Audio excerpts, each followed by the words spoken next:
Good afternoon, good morning, good evening, wherever you are. My name is Omar Ben Yedda, publisher of African Banker.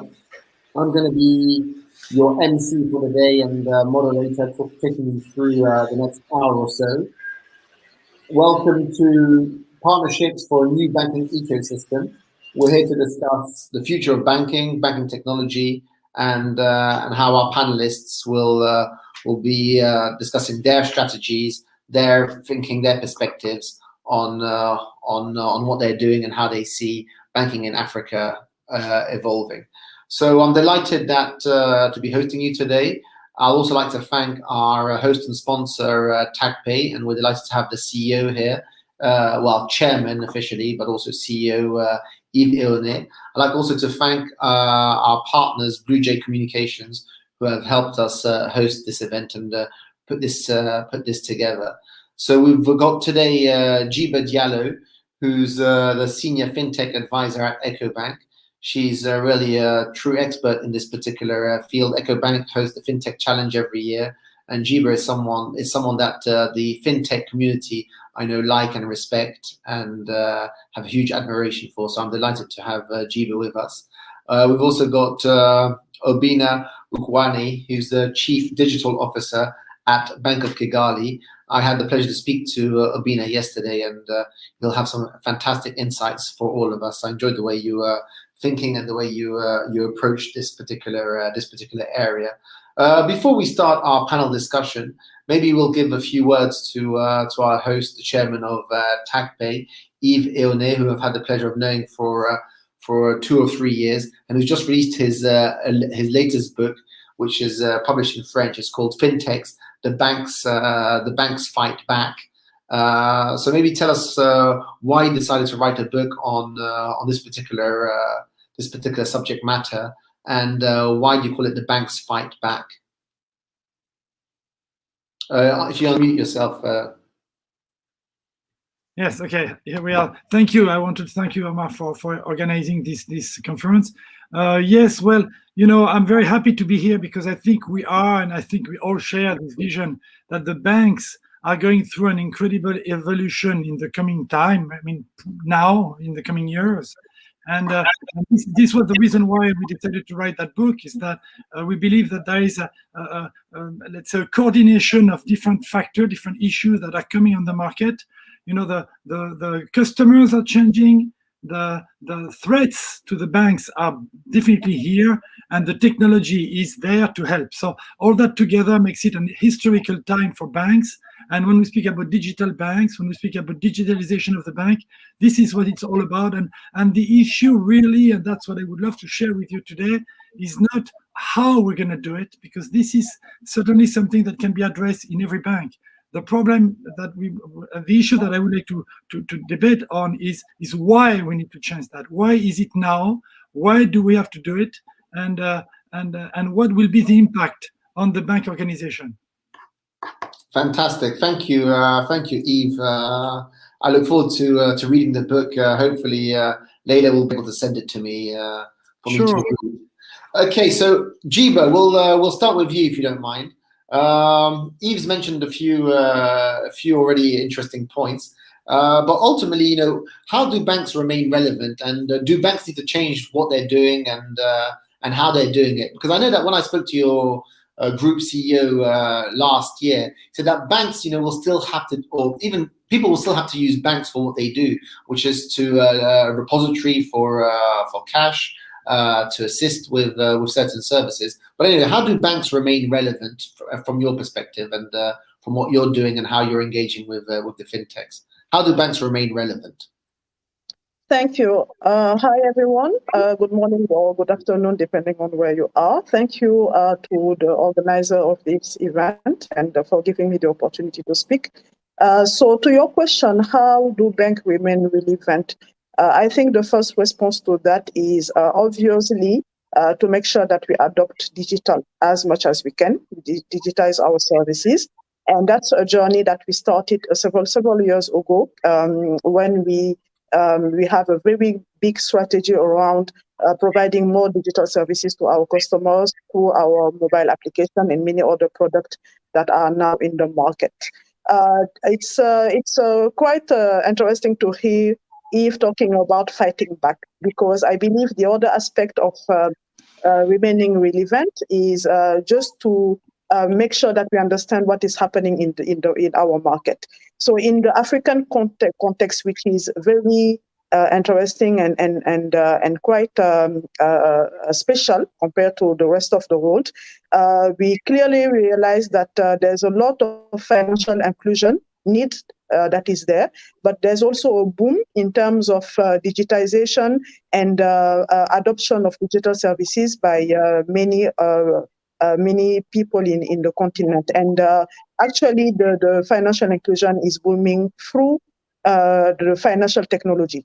So, and the main actor to that space are the fintechs. So for us, it was very important to make sure that we understand that industry and that we leverage on all the opportunities that they represent. That's why several years ago, we decided to start a strategy to become an open bank, or actually even become a bank as a platform, where we are now give access to our APIs and our services to many companies around across the continent that are very innovative, young people, young founders that are providing very innovative services to citizens in the continent. And that's really the strategy that we have. Both, as you say, our CEO rightly said that the banks are still there and are still needed, but we need to adapt ourselves to what is happening in the continent. And for that, I believe that partnership with fintechs is really key for that. Okay, fantastic. Jeeba, I've got one more question, and I mean, I've got a lot of questions for you, but I've got one more question in terms of what you just said.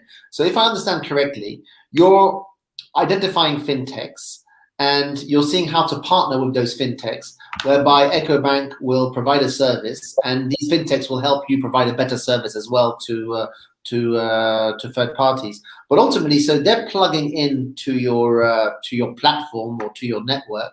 So I've got just one very quick question in terms of security. I mean, does it create security headaches from your side in terms of letting other people plug into your platform? I mean, how do you look at that as well in terms of when you're partnering with third parties?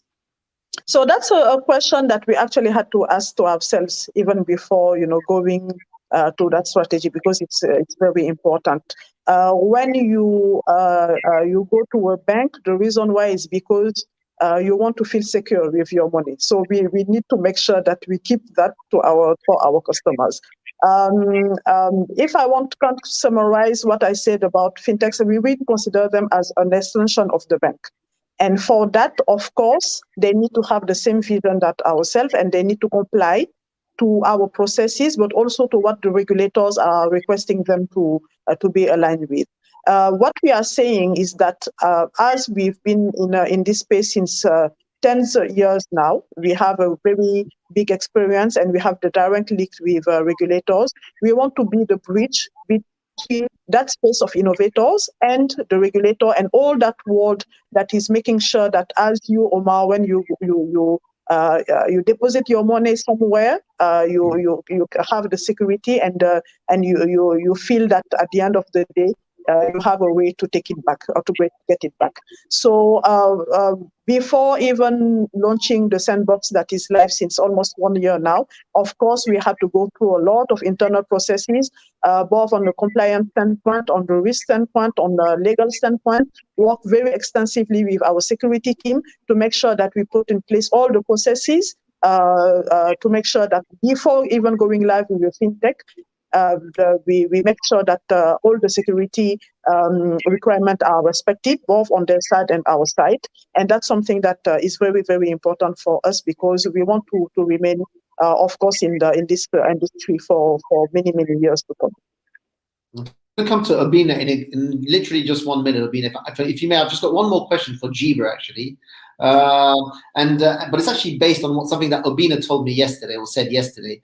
Ultimately, when I look at banking, you've got the retail side, You've then got obviously the corporate and investment, or corporate side, investment banking side. So there's lots of different banking services ultimately, and each generate different revenue streams for the banks. So when you're partnering on fintechs, I take it this is exclusively for the retail banking part of your activities, correct?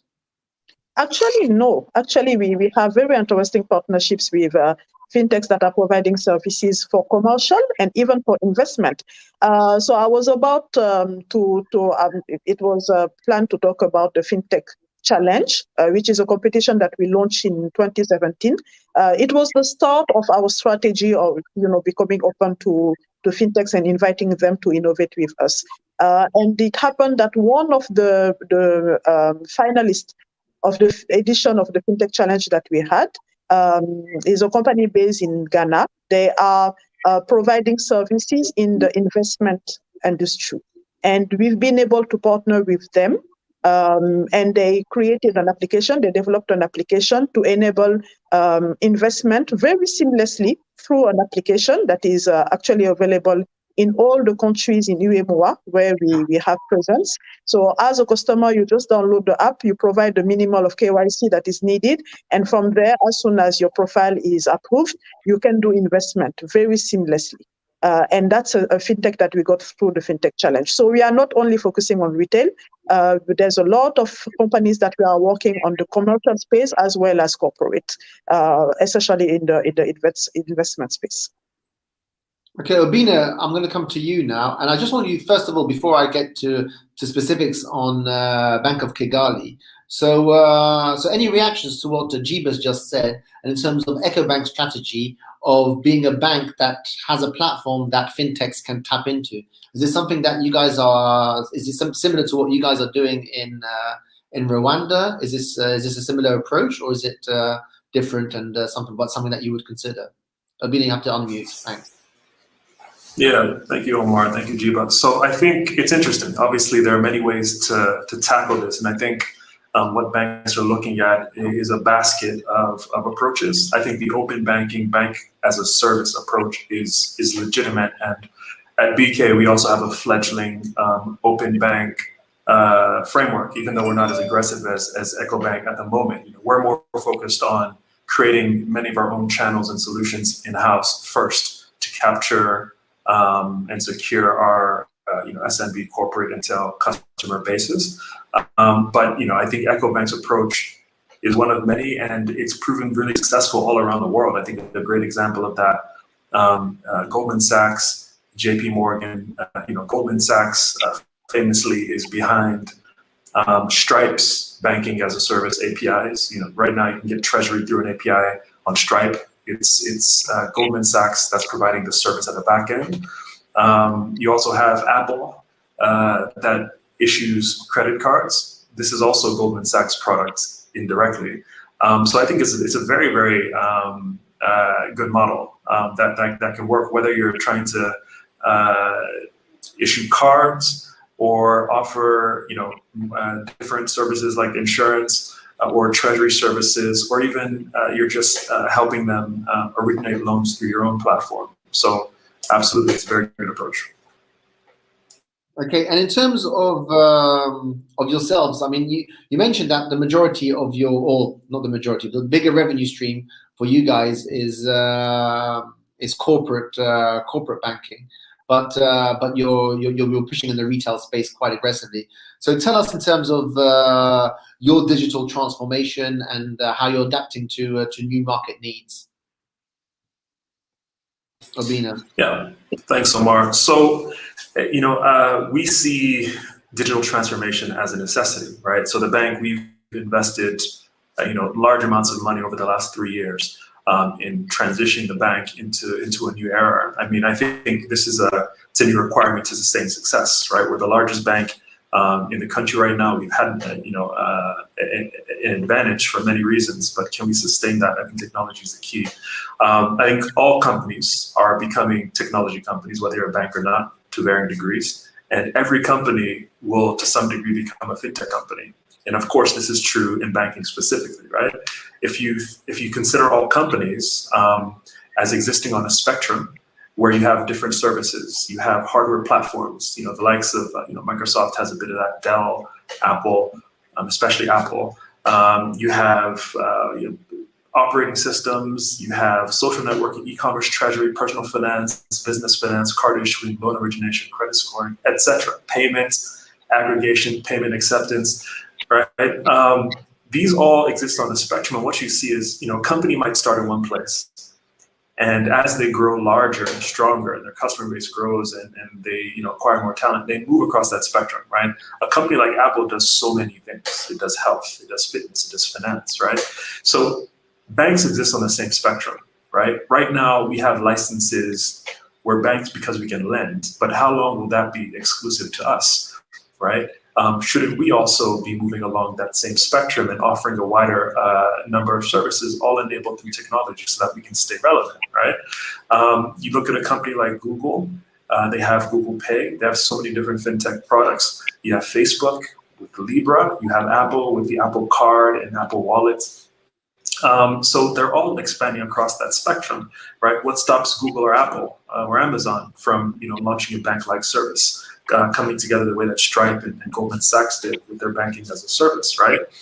I think to sustain our customer bases, to keep our liquidity ratios healthy with our deposits, and then to remain culturally relevant, to relate to our customer bases, digitization is a mandate, right? And like I said, we're banks because we bank, but that's an exclusivity that I don't know how long will last. In Rwanda, I know MTN, in fact, every market that MTN is in right now in Africa, they have been pursuing some sort of financial license all the way up to the banking license. As we speak, I'm sure they're still working on it. The day they get that, I think it spells trouble for some banks, right? In Rwanda specifically, how do we compete as a bank with less than 500,000 customers, right? Even though we're the most profitable thereabout company in the country, how do we coexist with a company like MTN with a 6 million plus person customer base, doing airtime and data, and a 3 million plus mobile money subscription base, right? And that mobile money subscription base, as a result of COVID, is doing over 3 million transactions a month, over 50 million transaction value every 2 weeks. And this is in comparison to a bank like ours. We can barely do 2 billion transactions, or rather 2 million transactions over the course of, or 1.5 rather, over the course of a year and a half, and then roughly 2.5 billion in value, right? So MTN, they're running circles around us, right? So how do we compete, right? And it's a question that we had asked ourselves and continue to ask ourselves, and part of our approach to staying relevant is our digital factory, where we've hired, where we employ over 50 software developers, product managers, product designers, and business developers focused on building bespoke solutions for our bank, and as well as our fledgling open banking framework that I spoke about earlier in response to Jeeba. So yeah, it's super important to us. We're investing a lot of money, and it's one of the only things we think about right now. Okay, look, you've raised a lot of questions here, and we'll get to the question of the Facebooks, the FANGs, so to speak, the Facebooks, the Amazons, and the Googles of this world. And I doubt Netflix is going to go into banking right now, but who knows? But I'm delighted that we've also got Carl Manlan with us. So he's the Vice President, Head of Social Impact at Visa. He's previously at the EcoBack Foundation, and before that, he was also at the UN Economic Commission for Africa. So, Carl, great to have you on board. I'm going to go to Eve first, and I'll come to you, Carl, if you don't mind. Eve, great to have you. So, Eve, just one quick question relating to what Jeeba had said, and then I'll ask another one relating to what Abina's just said. So, Jeeba, in terms of the model that she's presented, so that open banking platform to partner with the fintechs. You work with banks to offer technology solutions. So when banks are now migrating or moving towards this open banking solution, how does that fit in with what you're doing and what you're advising banks to do? Is this something that's very common in Africa and in other emerging markets? Is it something new? Is it something that we need to that you as a software provider or technology solutions provider that you need to think differently about? What's your perspective on that? Well, what Jeeba said and what Obina said were very interesting because you have two kinds of banks that are approaching the issue, in the same direction in a way, but with different tools. Our vision at TechPay, I mean, we are the technology arm of banks, and what we had perceived, our vision clearly was exactly what Obima said, which is the banks are going to enter a new world and they need a new platform, a new technology, a new architecture. Today, banks are run and are managed with what we call core banking systems that are something like 30, 40, 50 years old, meaning they were designed at that time. And of course, they have evolved, but the overall architecture and the overall solution is aging. And as we could say, I mean, you described it, Obima, so well, we are entering a new phase, and the banks have to have the right weapon in order to battle in that field. The field is with those new threats that you described very well, telecom operators, but of course behind all the big tech company that have an incredible capacity of investment, a culture of innovation, and they already own the customer. So in that situation, the banks have to be equipped with a tool that will give us the possibility of reacting and I would say even preempting the market in order to be fast, be cost effective, and be able to communicate and interface with everything that Jeeba said. I mean, I completely agree. And when my book is called Banks Strike Back, the idea there is to say, well, they are not just the fintechs. The fintechs are there, but they need banks. And this is exactly what you said, Jeeba. The fintech can and will use the bank expertise in order to develop their service, and the bank will profit of it. And for that, our vision, our work consists of delivering to banks the right tools, the right technology in order to do that. And we believe it is an interesting time because it's a new cycle where the bank is entering. The cycle is called digital bank, but it requires some new architecture, and this is exactly what we're working on in something like 15 African countries. And all our customers are having this type of approach of open banking, banking as a platform, playing a new role in their country. And as you know, banks are extremely important for the countries. Banks are collecting the local saving in order to finance the economy. In Kigali, if we dream of having 100% of the informal money being in the bank suddenly will have enough resources to finance the companies that will, or the entrepreneurs that will develop employment. So all that story is a bank story. It's not a GAFA story. It's not a big tech story. It's not a telco story. This is where we need to build with bank the solutions of the future with the latest technology as a heart. And this is our job. But so tell me, in terms of the threat from the telcos and from the big internet companies, it's a threat that is global that your other clients in outside of Africa are also feeling, is it? Absolutely. I mean, I think it is, and you said it, Obina. It is not serious to consider the regulation as being an infinite barrier. Yes, the regulation is stopping people from entering the bank market. But one day or another, and we saw it with Goldman Sachs, you spoke very well about all of that. Obviously, there will be some situation when those new companies will come with completely new technology, completely new approach, completely new offer, and the banks will have to play their role. And this is extremely strategic. Okay, fantastic. Look, Carl, I'll come to you if you don't mind. I know that one of your roles at Visa ultimately is on developing the skill sets at an SME level, and to encourage greater financial inclusion, and then hopefully to encourage greater lending also to the SME sector. So can you tell us a little bit about the other side, ultimately, the client side, or the bank's clients ultimately? So those SMEs, to be able to access some of these services, you're trying to build the skill sets around that. So can you tell us a little bit about the partnerships that you're doing and how you're growing that SME market from Visa's perspective and also from your experience previously? Thank you very much, Omar, and my apologies for the delay. Africa is central to Visa's long-term growth strategy, especially when you consider that cash is still payment for millions on the continent. So there's a tremendous opportunity from that aspect, especially in rural communities, to offer safe, reliable, and convenient financial services. Now, there's also the great innovation that we see on the continent and the entrepreneurship that we have and the millions of micro, small and medium and micro merchants across the continent that are supporting families and communities. So from our perspective, for countries in Africa to bounce back, it means that SMBs also have to actually be thriving. If that's not the case, it will be difficult. So the opportunity remains in digitization, and we definitely remain committed to that process to bringing together solutions and partners that will accelerate digitization. Let's take restaurants, for example.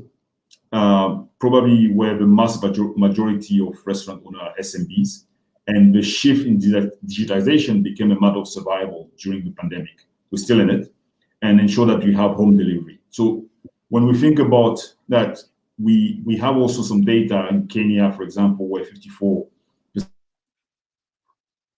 of consumers started using food and delivery for the first time, while in Nigeria it was 42%, in South Africa 37%. We also know that consumer expectations are changing, whether it's in developed or emerging markets. More and more consumer expect services that are seamless, frictionless, unmanned, mobile-enabled, and personalized. So this rapid acceleration in digital payment is making the business of Visa and the mission even more important. I think we can help. That part is about building inclusive digital ecosystem at scale, and that's what we do. And is also effectively support small businesses to thrive. We work with many partners on the continent, and as you mentioned, some of those partners are around the table here. And we have also practical business skills, which is an on-demand service to ensure that the skills of micro businesses are improved so that they can better take advantage of the opportunities in the market. So it's all about partnership, and we do believe that there's enough space for all in the market. So when you say digital ecosystem, what do you mean exactly then? What does the ecosystem comprise? Is it the sort of digital, the infrastructure? So basically connectivity, cost of... Yes, it's infrastructure, it's the partners, the bank, it's the fintechs. It is all the entrepreneurs and creative minds that are trying to make sure that we find better ways of connecting individuals that were not yet connected to the platform. Okay, so Eve, actually, one thing that Obina said as well is they're building a big within Bank of Kigali, not building, but there's a department that they're strengthening around digital skills as they evolve from just being a bank to being a bank with technological foresight and the capabilities within that bank. Is that again? Is that a model? What's the models that you're seeing both with your clients in Africa and elsewhere in terms of do you need to have strong competencies and capabilities in-house? Do you outsource it? Is it 50-50? How does what's your position there? We have many different solutions. What we have learned from Africa is that the market is becoming extremely segmented. You don't serve the same way a mother that is working in the market, or a manager of an SME, or a student, or an elderly. They don't need the same service. And some service will be at the heart of the bank, and therefore the bank will want to control some development or part of the technology. Our job is to provide to the banks a turnkey solution that will help them to deliver at a very short time to market and very low cost a complete package that they will be able to so that they can deliver a service to those segments. Okay, so this is really the way it's going to evolve.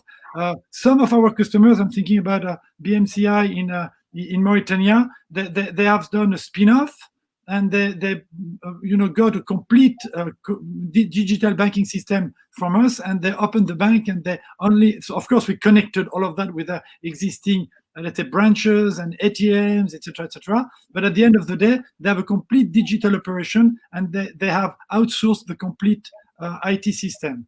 But all that is modular. It depends of the bank, of the size of the bank. If I think about EcoBank, I'm not thinking that EcoBank is going to take his core banking and replace it with the digital. But I'm sure EcoBank has some targets, some segments that they would like to serve. They are not, they are not the cost effectiveness of this operation will depend, of course, of the cost of the development.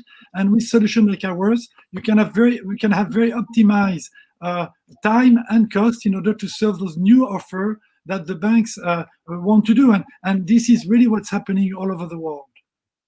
So what? So you're saying it depends on the bank in terms of whether they want to have those capabilities in-house or outsourced? And I think both should be considered definitely, because this is also a part of the change. When we speak about a bank as a platform, we have tools to manage bank as a platform, and that should be analyzed as an option for the banks to eventually use or to use partially, depending on what their strategy is. Mm. So, Jeeba, I'll come back to you in terms of financial inclusion. So, how big is the opportunity ultimately in terms of? So, let's say banks are what? Banks currently they're covering what 30%, 40% of the potential market. I mean, do you see the market size as twice what it currently is, or is it? How big is the opportunity in terms of financial inclusion and other services that the bank's providing? Okay, Omar, before responding to that question, I just want to comment quickly on what Yves just said. On your question on should banks still invest in capabilities, internal capabilities? I think yes, for two reasons. Because we still remain a bank and we still have our customers that we want to delight. That's important. And also the second point is that if you want to have a successful open banking platform, your platform needs to work. So you need to make sure that in terms of infrastructure, you kind of do the right investment and have the right skills internally to make sure that the service is running correctly. Because otherwise, any third party that will come and connect the innovation to your service, we will fail, because your service will fail, and this is definitely something that we don't want to see. So yes, I think it's still important to do internal investment to make sure that in terms of capability, we are delivering what our customers and partners are expecting from us. So to come back to your question on the opportunity, I think there are two parts. I haven't mentioned the big techs, and I think it's very important. If touched to that as well as Obina, we see more and more tentatives for big companies such as Facebook, Google, Amazon to enable payment for their customers, and it's a space that we are watching very carefully. I think at the end of the day, the opportunity is way bigger with these companies because they have a massive amount of customers, and once you plug with them, it means that you have access to all those customers, and you scale very exponentially. But we still want to work with the smaller companies that we see have very customized services and solutions for very specific markets in Africa, and for us that is very important. In terms of how would we assess the opportunity, I will just use two numbers or two tools that we can or informations that we can leverage here. So we all see the startup world booming, a startup ecosystem booming in Africa, but it's obvious that fintech is by far leading that space. So in 2019, the fintech investment in the startup ecosystem in Africa represented 40% of the total amount invested for innovator and startups. And in 2020, it dropped down to 25%, I guess, mainly due to the COVID-19 crisis. But it's still leading the fintech world space is definitely leading the startup ecosystem, and for us, that's a very important indicator that we need to take into consideration. The other point is that in terms of mobile wallet holding, we have more than 500 million wallets opens by Africans, and that represents 50% of the overall mobile wallet open in the world. So financial technology is definitely special in Africa, and for me, it's what is happening in this continent is very special. We all hear about the example of M-Pesa. So all those two indicators to me really gives us an overview of how big the opportunity is. And I want to give just one example of one company that we worked with in Togo. Their name is Semowa. So they are enabling financial services through WhatsApp. So basically enabling the customers to manage their mobile wallet within WhatsApp, their WhatsApp account. And what happened is that we found a way to partner with them so that they also enable their customer to withdraw their money or to send tokens to people that they want to send money to. People can withdraw their money on our ATM or our Express Fund network. So that has been done through APIs that we have published on our sandbox. So it's a service that we deliver ourselves as EcoBank to our customers. So our customer can send just codes to their counterpart that can then withdraw money either on our ATM or our Express Point, sorry. And now we prove that that is something that we can extend to a fintech. It's a service that went live a few weeks ago, and we already see the trend. And what it means for us, it means that that company enable WhatsApp management or mobile wallet management in WhatsApp for 4 million mobile wallet customers in Togo. It means that we are now extending our services to those 4 million customers in Togo. That's how big actually the opportunity is really, the sky is the limit. And every time a fintech is able to connect us to another system, that means that we have an opportunity to reach to those customer segments. Okay, so I'll ask a very quick follow-up question. The fact that WhatsApp is owned by Facebook, does that not worry you that maybe you're providing or that there's data mining on the back of what you guys are doing, that they will then come and take over your market share? So to that, I will again come back to the fact that if you want to enable financial services, you are entering in a regulated space. Again, that's always the same question that will come back. At the end of the day, you need to comply to the local regulation, and that's something that we are already doing. I think that's also an opportunity. To me, it represents an opportunity to work with such companies. Of course, they can have their own strategy, but to save time and to make sure that they become efficient, I would advise to work with stakeholders that have been in this space since years, know how it works, have all the infrastructure and the experience, so that it goes faster, and it's an opportunity that we can go into together. That's really my vision here. Well, Bina, what are your thoughts there in terms from the regulatory perspective? You think that the regulatory environment is on your side in terms of, because you seem to mention that you're worried that within a year or so, MTN or whoever wants to enter that space will be able to pass the regulatory hurdles and then become direct competitors. You speak to me. Yes. No, Obina, yeah. Obina, sorry. Obina, I'll come to you in a second. Sorry. Yeah, so it's a good question. I can only speak for the local market where we operate. Here, the regulators are quite progressive and they're customer service oriented, right? So as long as it improves the experience of the customer, they're supportive. One example is there's an ongoing overhaul of the electronic intrabank funds transfer protocol. Now it's API based. We're shooting for very high SDP, straight through processing rates, very low TAT turnaround time.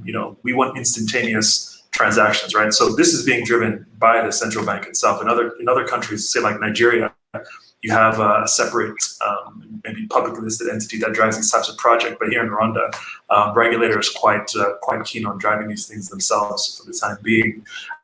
They're also keen on customer data protection, especially personally identifiable, personal identifiable information, biodata. You can't even share that between two local entities without having T&Cs. You need to store that on your on-prem local data center. You cannot pass this into the cloud, especially not to a server that's domiciled outside the borders of the country.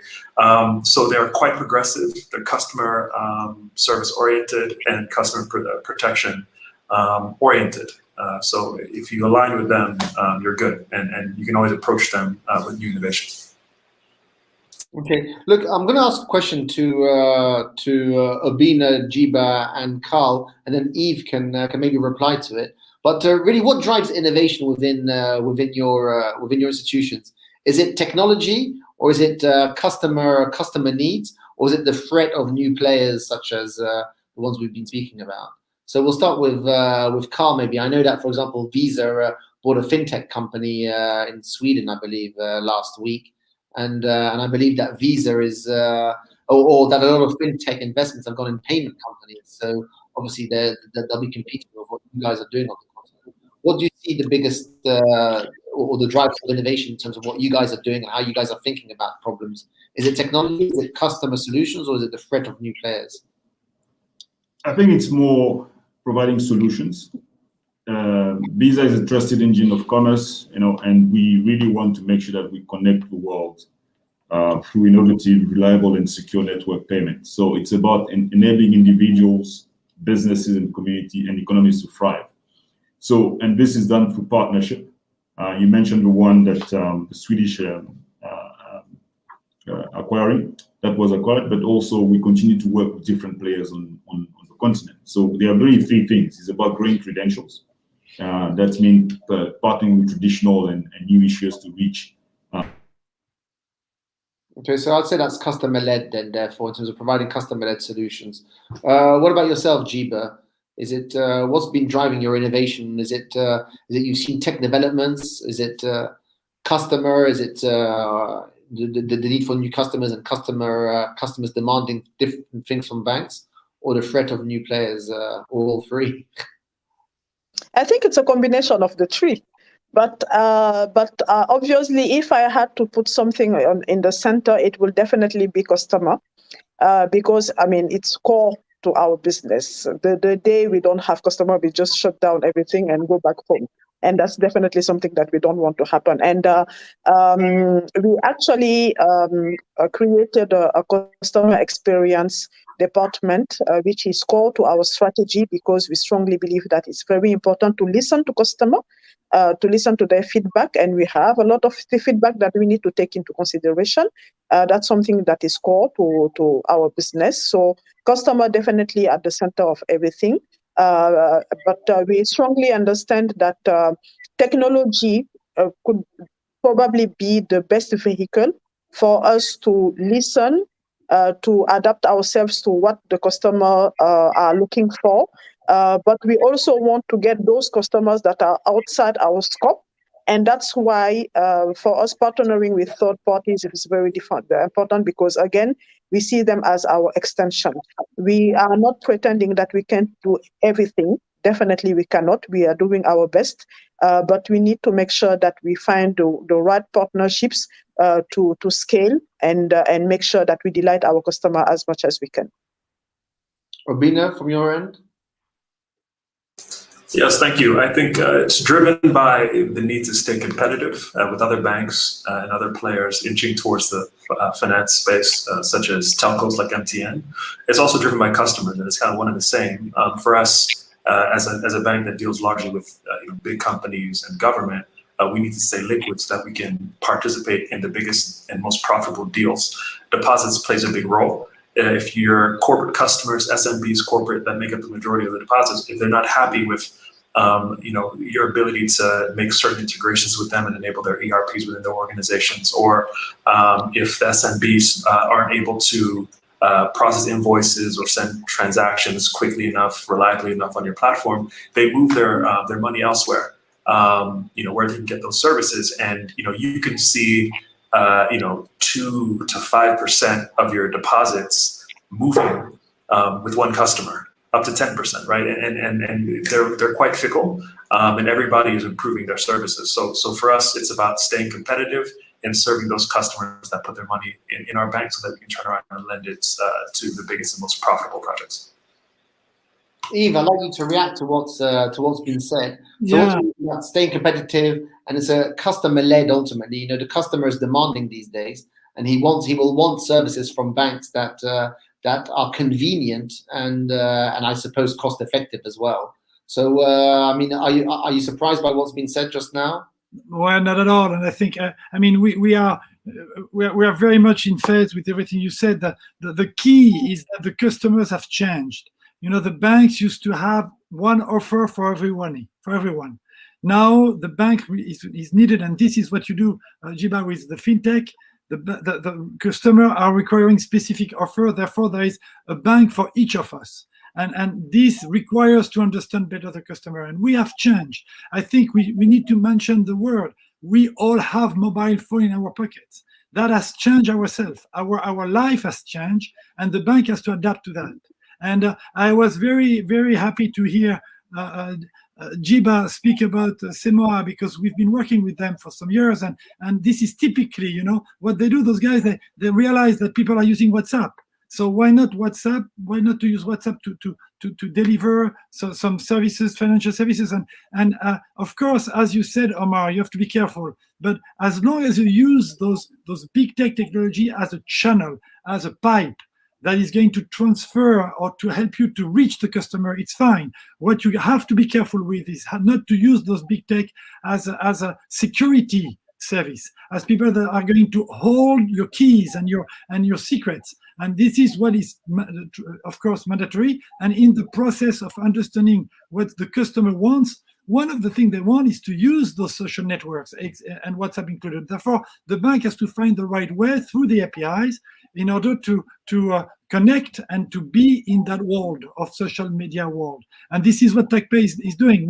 We are working constantly on how to open the bank with the most secure solution in order for our bank customers to deliver some services using tools, fintechs, channels, in order to serve better the customer. And this is what it's all about. This is what TechPay believe digital banking should be. Okay, thank you. Yves, I want to come back to something that Obina and Jeeba had said in terms of regulation, the regulatory environment. And the reason I'm coming to you is because you obviously work with clients in Africa, but you work with clients elsewhere, be it in Europe or other emerging markets. So would you say that the regulatory regime in Africa is supportive of the banks and supportive of change and supportive of innovation? What's your experience in general? So I will say two things. First, I want to share my vision of regulation. Regulation is a constraint. It's not an obstacle. I mean, it's interesting to have constraints, because with constraints, we need to be creative, and you need to be able to work with the constraints. So this is how we perceived it. We have designed our platform so that it's adaptable to every regulation in every country. So we do that with minimum investment. We can adapt to those regulations. And if I speak more specifically now about the African regulators, one of the worry I have, and again, I'm sure you have the same, or maybe not, we can debate, but we have to make sure that all the actors that are delivering financial services have the same constraints, have the same level of regulation. If we start to have some groups that don't belong to the banking world, and therefore they don't have to apply the central bank rules, this is a discrepancy that is not going to be easy to manage on the competitive landscape. So this is what I would say, is that in this new world where different actors are playing different roles, we have to make sure that the bank is, or let's say the central bank, the regulators, are applying the same rules to every actors that are addressing the same population with financial services. But I'm sure this is going to evolve. I'm sure it's going to settle, and that I mean, I'm confident it will happen. Excellent. I know Carl's got to leave at in exactly 10 minutes, so I'll go to you next. I mean, one thing that you said about Visa ultimately, and I'm going to speak to all of you about this. I mentioned it a little bit to Jeeba at the beginning, but it's the issue of security. So security and trust. And I mean, I'm very comfortable paying with on all the platforms. So be it with my card, or be it with my phone, or be it by the internet. I know that certain cards and certain companies such as yours offer some guarantee for fraud. But what's your thought on the whole security aspect, the fraud, and some reticence, I suppose, from certain people to use digital services? Carl. Thank you, Omar. I think security is key, and it's a collective effort in the sense that all partners have to make sure that it is secure to make those transactions. But it is also the responsibility of the consumer and those using digital financial services to be well aware of what they shouldn't do. And the skills of having people joining the financial services platform is critical to make sure that we all support them in getting there. Because it's one thing to have access to financial services, it's another one to use it. And because there's still a lot of cash to be displaced on the continent, and all of us around this table want to make sure that more people actually use those services, we have to make sure that we all invest in security, but also in learning and developing the skills for everyone that we want to join those financial services platform. Yeah, I'm going to get to financial literacy and local capacity in a second. Actually, it's a very good point that you raise.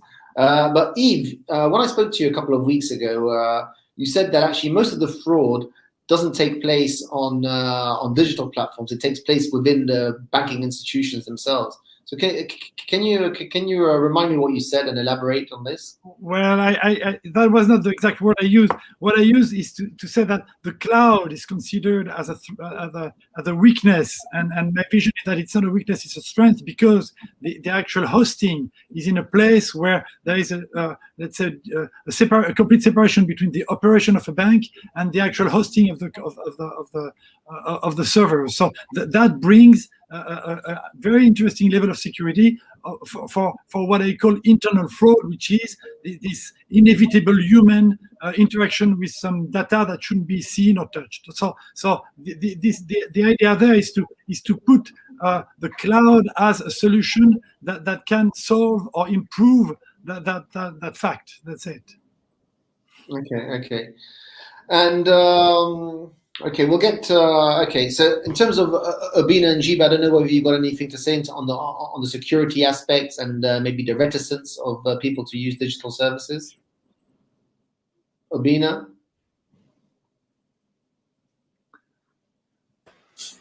Thanks, Omar. If you could just summarize the question. Sorry, no, just in terms of, I mean, Carl had mentioned security earlier on.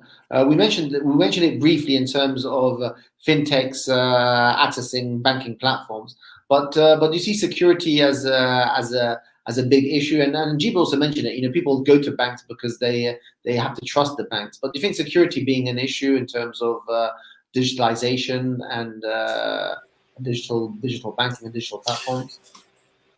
Yeah, thanks, Omar. So I think this is one of the places where we face the largest resistance from other elements in the bank, right? Because digitization is recognized as opening up, right? Before there was more control, the person comes to us, they come to the branch, they have a face-to-face interaction with the bank customer, so the touch points, there were few, and then they could be controlled, and they involved, human interaction, literal touch points, right? And now with digital, the person can literally be anywhere, and there can be millions of said persons, right? So you can't scale unless you give up some control. And this is very concerning because obviously people are worried about fraud and all of that. And how do you manage a large scale system without proper technology? So digitization, to many disciplines within a bank is both the threat, but it's also the solution, right? So it is definitely something that we consider, especially as we build our channels. It's the first thing on our mind because no one cares how pretty it is or how many things you can do. If the new channel compromises your financial security, that can probably have the worst kind of backlash or towards the bank that thought it was doing a great thing by launching a new channel. So yeah, we're working really hard to incorporate all of the latest security features, whether it's encrypted time-based tokens, or just encryption in general. Scrutinizing the way we write our code, how we secure our databases, everything. So it's definitely a big concern to us, and we spend a lot of time designing to make sure that our systems and channels are secure. Okay, fantastic. Jeeba, again, in terms of you mentioned it a little bit in terms of your own platform. But you think that that security is an issue and there's a reticence in terms of using digital services? Well, I think that's the reason why you use the word that is very important earlier is the word trust. And I believe the reason why people trust the bank is because everything around security is core to the bank structure itself. So there are reasons why we have risk department, security, that are very, very involved in all the IT and infrastructure management. And I think you yourself and Eve mentioned, there are some inevitable risks, but we still need to mitigate and to lower it as much as we can. So, and I believe that's really one of the strengths that bank have. But the risk is everywhere. Carl also mentioned that the threat can be within the bank. It can be at the customer level itself. And it's important for us to drive awareness. That's actually something that we are doing by sending messages to our customers to kind of try to educate them on the kind of behavior that they should have when the risk arise. And I've been very amazed yesterday. One of my colleagues sent me an audio of a customer that people were trying to convince to provide his OTP or PIN account, a PIN code for his account. Obviously, he refused and went directly to the bank. And it was very interesting to see that now that banks and other institutions are trying to drive awareness, customers are being more and more careful. But even on the partnership side, it's many times a very difficult discussion that we are having with partners such as fintechs, because it's not necessarily core to them, but we want to make sure that they really understand what the impact could be, and we explain what our processes are, what our requirements are, and we try to make them comply to that as much as we can, so that we all feel secure and we make sure that our customers also keep trusting us all together. So that I think risk zero never exist, but there are always ways to mitigate and to lower it. So Carl mentioned financial literacy and educating ultimately the customer. But in terms of capacity, in terms of I know that, for example, that Rwanda is trying to position itself as an innovation hub and as a tech-centered, tech-thinking ecosystem or country. So in terms of your own access to talent, Obina, how is what's your experience in terms of Rwanda and in terms of finding the right people to be able to drive the innovation and to help accelerate the digitization? Is it a problem right now to find the right people to drive forward your growth? Yeah, I think for a profitable bank, we can afford to spend a lot on digitization and progressing as an institution. I think the biggest challenge that we actually do face is talent. Finding the talent and then retaining the talent. Right? If you can find the talent locally, which is very difficult for many reasons. It's a nascent technology ecosystem, right? To give you an example, this bank didn't have a mobile app up until 2015. Electronic interbank transfers, it's about less than a decade old, right? Mobile money is also fairly recent as well. So, the people who are building these things, many of these solutions were imported. They're not here. Now that technology has arrived, people are learning how to participate, right? So the talent you find tends to be very young and inexperienced. And obviously that limits how much you can achieve. And once you get the talent, it's scarce. Because local talent is obviously cheaper, better, easier to manage than foreign talent, and foreign talent is more expensive. How do you retain them? It becomes a culture question, right? The nimble and younger technology builders, the designers, the managers, the engineers, they're very mobile. They can be working literally anywhere for any company in your home market, for any company across the world. So their lifetime at the company tends to be less, and you have to treat them differently, and not every company is adjusting properly. So yeah, it's something we think quite a bit about. I think one of the questions that banks need to ask, local banks in Africa, it's like, do you settle for the quality of solutions that you can get based on what your local talent can output, right? Or do you rely on the global community? I think for us, it's a bit of both, right? Get the local, the younger talent, less experience, you pair them with global experts, and you hope that over time you can seed better habits, best practices, and end up with a very vibrant and performant local talent base, and that's what we're working towards here at BK and hopefully across the country of Rwanda. But the story is very different in other countries. You go to Lagos, you have literally some of the best developers and designers in the world. You go to Kenya, you can say some of that as well. South Africa, same thing. But Africa, it's a big, diverse place. In Rwanda, we have our own challenges. Thanks. Thanks, Carl. I believe you're going to leave us now. Would you like to add any comments on what's been said on the talent front? Microphone. Yeah, sorry, I was muted. So we have to keep in mind that given the lack of digital payment penetration, consumers, banks, and government in sub-Saharan Africa are still bearing the high cost of cash payments. And this is really what we need to try to resolve. And because we are cash dependent, the opportunity to introduce digital payment to help promote financial inclusion is critical. And to that, we need to ensure that there is adequate financial literacy and skills building along the way to make it work for more people. My apologies, but I have to drop off. Thank you very much for the invitation. Good to see Jeeba.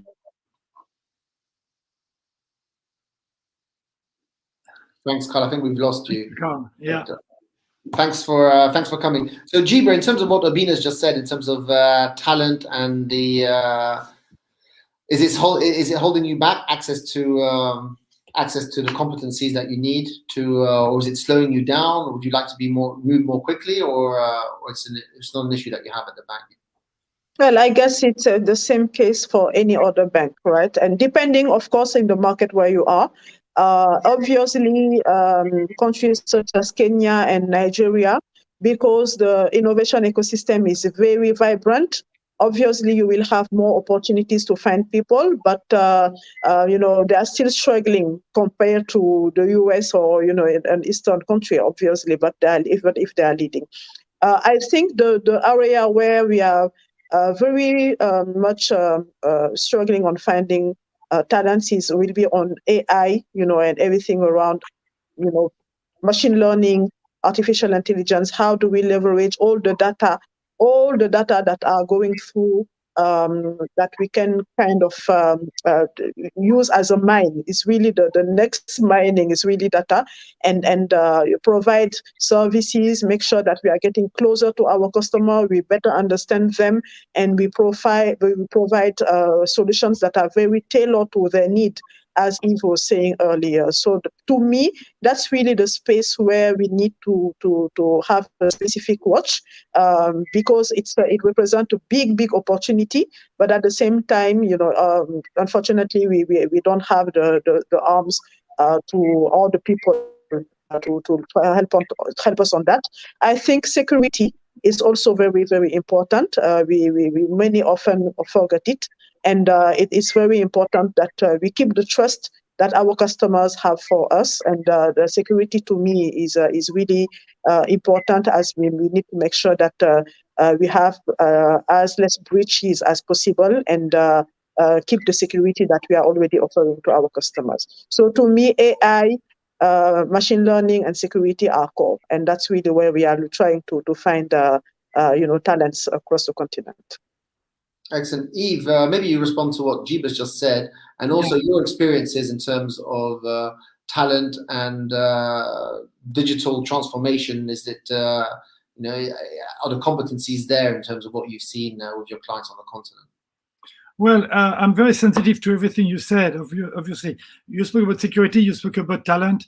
Both exist, meaning you need to have talent in security, naturally. Well, our vision is that we are working on delivering to banks a mutualized technology that is going to be managed, designed, maintained by the best talent that we can find, and capitalizing on the experience of all our customers. To be more precise, when we install a bank anywhere in the world, the bank is going to benefit from the relationship. For instance, we have with Société Générale that is auditing our platform regularly, since we have 8 banks that are running with our platform. So this level of security and this level of performance is available I would say almost, not really, but independently from the local talent, if we speak about talent inside our customers. Now there is another issue, which is the fact that, of course, our customers need to have talents, and we do train people. We do deliver some technology. We do deliver some platform that requires some developments, local developments. All our customers are using our APIs to develop some specific tools or some specific services for their market. So this is certainly something that we are developing in order to develop the local talent. But all the heart of the bank, the security, the efficiency, the reliability is really managed by the best that we can find on the market.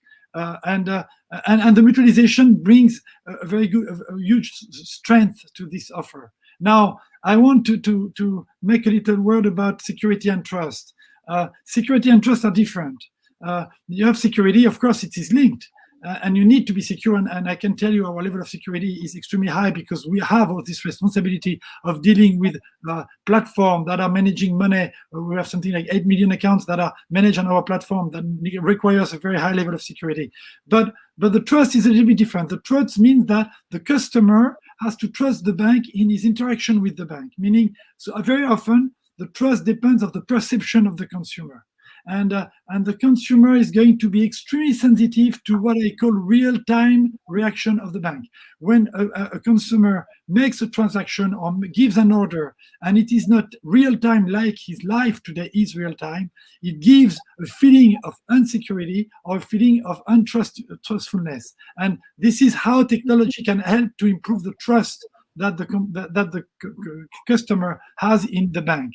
And we work on those issues because it is certainly extremely important, as we say, that the trust exists, and it's one of the assets of the bank that needs to be protected because, of course, everybody is trying to look for the trust of the customer everywhere, whoever they are, of course.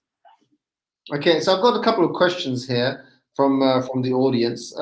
One I think is I'll direct to Jeeba. It says, how can the challenges of API management and delivery in an expanding digital banking ecosystem be managed effectively? So basically, how are you managing the whole API management and delivery?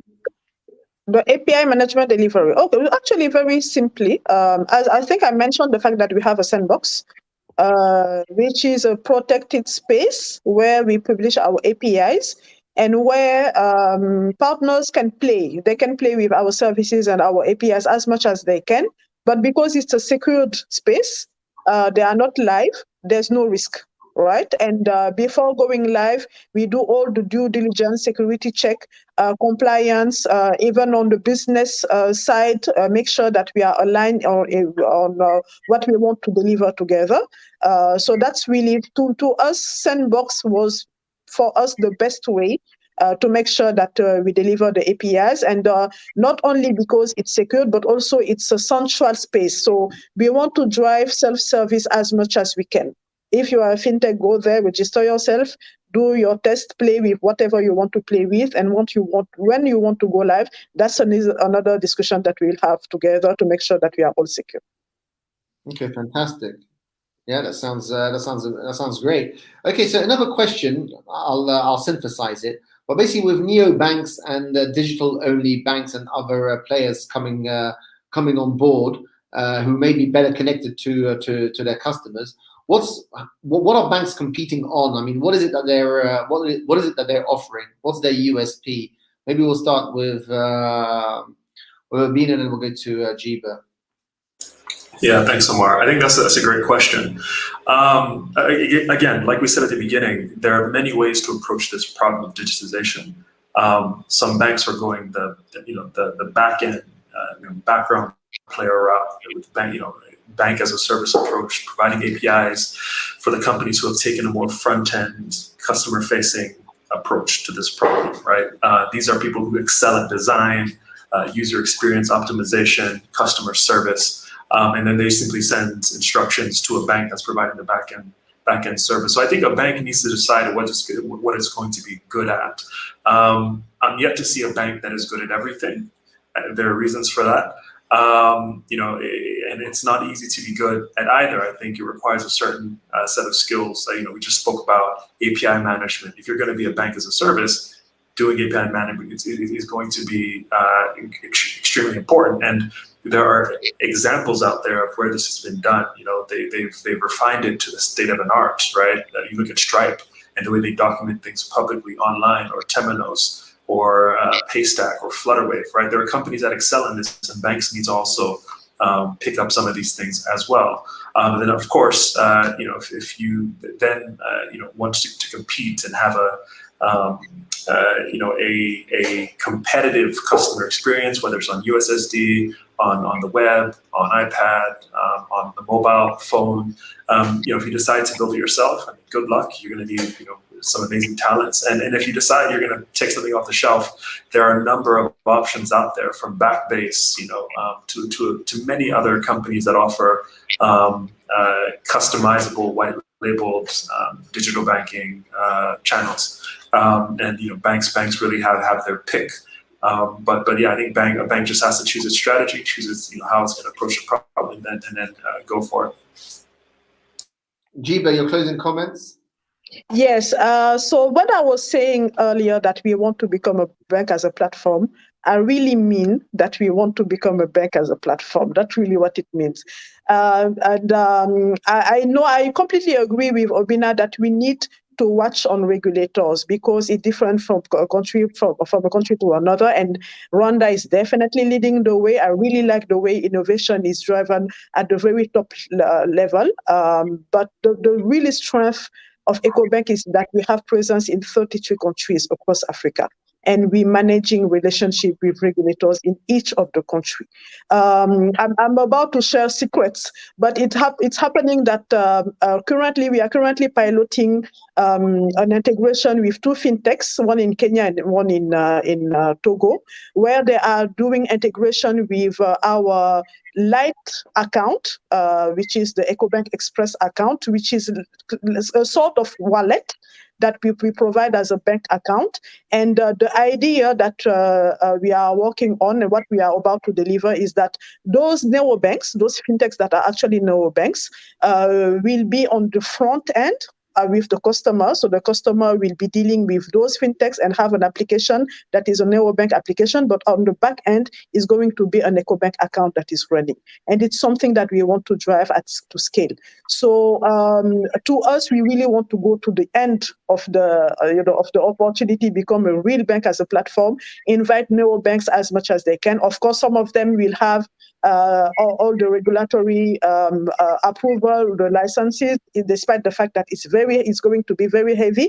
Some others will choose to partner with banks, and that's what we want to encourage. That's what we are about to do, and that's really the strategy that we have. So neobanks, again, to come back to what Yves was saying, we want to see all those stakeholders being, and it's not even just fintechs, huh? I'm even talking about very big corporates. If they want to create a wallet or accounts for their customer, we are here and we are opening the door. So we really want to be the leading bank to into that space, and I'm very confident that we are getting there. Thank you, Jeeba. Yves, the final word is yours to maybe summarize or at least comment on what's been said today and your take homes. Well, thank you so much. So, I'm very happy to of course, to have discussed and share with you both, or the three of you with Carl. The time we are entering is extremely exciting for us and for you. Obviously, I could hear it. We are convinced that the bank will be needing some new tools. You spoke about some of solutions that are additional layers than we put on the whole architecture in order to make it look, let's say, API'd, open, digital. Yes, that maybe work, but there are opportunities. We speak about neobanks.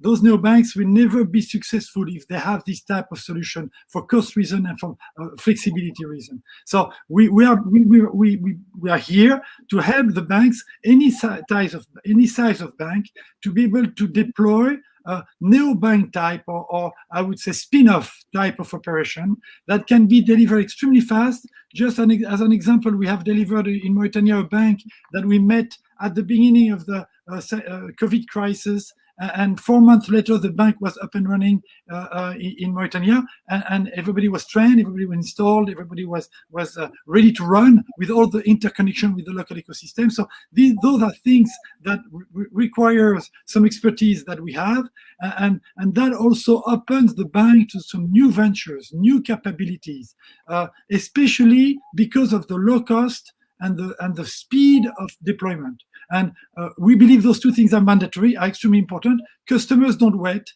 If there is a new need, if it takes a year to deploy, the need is gone. It has to be done because the market is moving fast. So this acceleration of time is of course is of course arrive at the same time as the digitalization, and this is the role we play, and this is what we want to do with all of you guys, is to bring you those latest technology that will allow you to do either some BaaS, bank as a service, or some, let's say, spin-off operations that are designed to target new customers, financial inclusion, or new segments that are poorly served. And it's exciting in Africa because this, for me, is the beginning of a new era for banks, and all banks in the world are looking at what's happening in Africa, because in Africa you have this situation which is unique with the let's say the financial inclusion issue, where you need to address those new customers. Therefore, you have customers to serve, you have technology to do it, you have the dynamism of your culture that makes it possible. And that's where we are to build the bank of the future. And this is, I often say that the Silicon Valley of bank is not in California, it's in Africa. It's where that is happening. And this is where we need to be, and that's why I'm going there. I couldn't agree more with that, actually. I mean, I've banked in the US, and it's not as sophisticated as we think, and hence why there's so many players. But the fintech space is very interesting. Interesting to hear your perspectives on how to approach it. There's no one size fits all solution, and it's interesting to see how different banks are positioning themselves to offer different types of services. So thanks very much to our audience for staying with us and for watching. Jeeba, thank you very much. As always, it's a pleasure to speak to you. And it's as Yves was saying, your excitement is palpable in terms of what you're doing at EcoBank. So it's good to feel this energy, and to see you so excited about what you're doing. Obina, thank you very much again for participating. Your measured approach to the problems is always very interesting and insightful as well. And I look forward to coming and visiting you guys in Kigali, hopefully in the fourth quarter. Thank you for your support as well, and we look forward to reading your book and to seeing how the banks are going to strike back. And I think they already are, actually. I think the banks, they are. Financial services are actually doing a lot on the continent, and they've been a big driver of change in the nation. So good. Thank you very much for all of you. Thanks to our audience for watching, and we'll be in touch soon. Okay, thank you, and thank you. Thank you very much. Thank you. Next time we'll be together. Thank you so much. That's right. We'll be in person. Thank you. Enjoy the rest of the day. Thank you. Bye-bye.